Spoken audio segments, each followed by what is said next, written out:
Hello, and in this session we're going to talk about nesting if statements in Excel. A normal if statement is not that difficult, but let's spend a short amount of time talking about what actually goes into it so you make sure you better understand it. The first part of it is the logic test.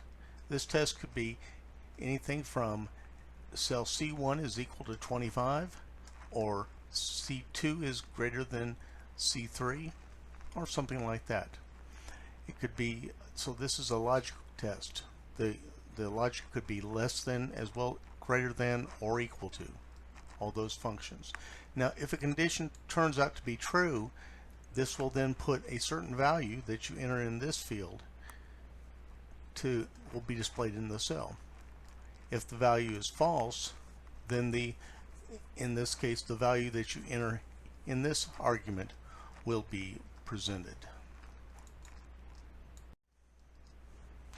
Let's talk a little bit more about nesting multiple if statements together. In the exercises we'll use here, we will put the second if statement on the true condition of the first. In other words, we'll check to see if the logical test is true. If that test is true, then what we're going to do is we're going to ask a second a second question. Is the second logical test true? If that value is true, then we'll fill the value there. If the second value is true, if that second test, is not true, we'll play this value. And finally, we have to come back around and again pick up what we do in that original if statement for the values that are it is false. When we're nesting multiple functions, remember that each function has parentheses around it. So in this case, we have two sets. The blue color shows the outer condition of the first if statement. The second shows the inner if statement.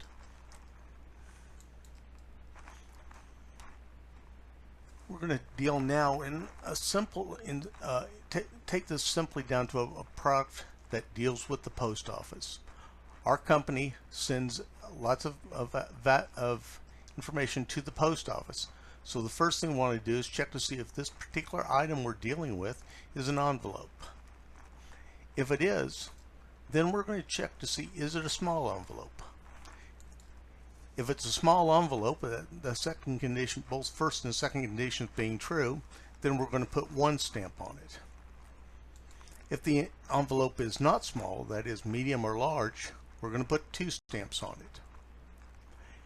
And then we have to wrap back around and pick up the false statement of the first if it's not an envelope at all, then we'll put in there to take it to FedEx.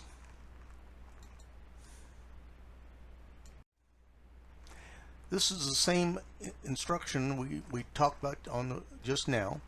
However, we're going to demonstrate it a little bit differently using a logic tree.